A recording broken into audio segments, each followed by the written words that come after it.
Salut à tous et bienvenue dans Tout sur ma clim. Aujourd'hui, nous allons voir comment entretenir votre climatisation murale réversible.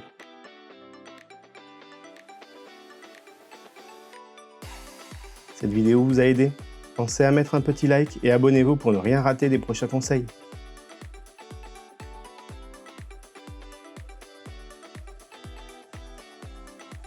Dans ce tutoriel, vous aurez besoin d'une simple balayette, d'une bouteille d'eau, d'un thermomètre. Petit rappel important, un climatiseur bien entretenu, c'est plus de confort et d'économie. Alors n'oubliez pas, un contrôle par un professionnel habilité tous les 2 ans est obligatoire. Et surtout, ça vous évitera bien des pannes et des mauvaises surprises. Je vous recommande de réaliser l'opération 2 à 3 fois par mois en hiver et 1 à 2 fois par mois en été. N'hésitez pas à adapter la fréquence en fonction de votre ambiance, peu ou très poussiéreuse.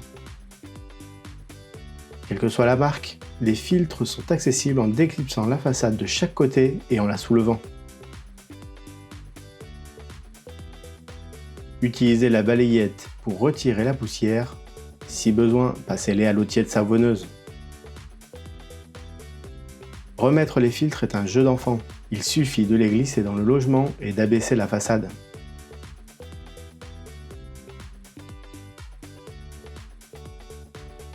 Je vous recommande de réaliser l'opération 2 à 3 fois par mois l'hiver et 1 à 2 fois par mois l'été. N'hésitez pas à adapter la fréquence en fonction du lieu d'implantation du groupe extérieur, en ville ou proche d'une zone arborée. Quelle que soit la marque, l'échangeur doit rester propre pour être performant. Utilisez la balayette pour retirer la poussière, le pollen, les feuilles et autres impuretés en balayant de haut en bas. Surtout, n'utilisez pas de nettoyeur de pression. Il risque de plier les ailettes et de rendre votre échangeur moins performant.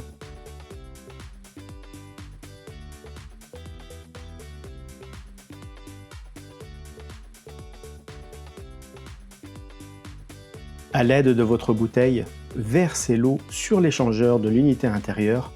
Cela simule la création des condensats lors de l'utilisation du mode rafraîchissement. Rendez-vous au niveau du groupe extérieur.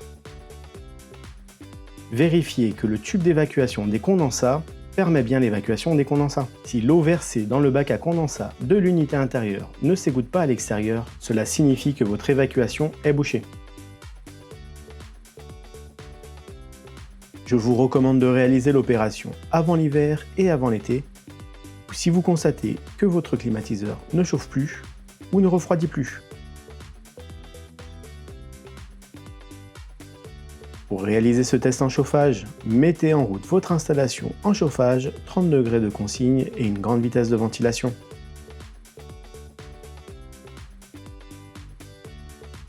Mesurez la température ambiante. J'ai de mon côté 20 degrés. Mesurez la température soufflée et pensez à la relever. Je vous explique tout à la fin de cette vidéo.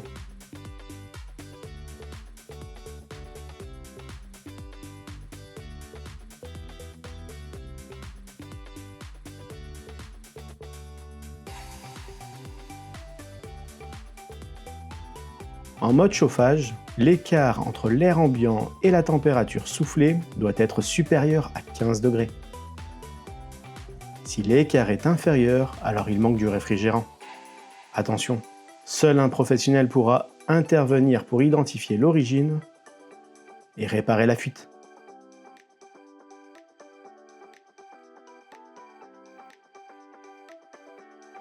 Pour réaliser le test en rafraîchissement, mettez en route votre installation en mode froid, 18 degrés de consigne et une grande vitesse de ventilation.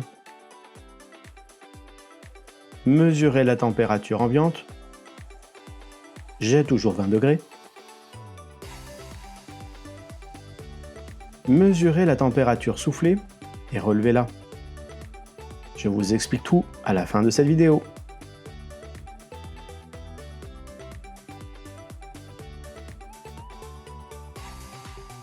En mode rafraîchissement, l'écart entre l'air ambiant et la température de soufflage doit être supérieur à 8 degrés. Si l'écart est inférieur, alors il manque du réfrigérant. Attention, Seul un professionnel pourra intervenir pour identifier l'origine et réparer la fuite. Bravo, vous savez maintenant comment entretenir votre climatisation. Et n'oubliez pas de vous abonner. À bientôt!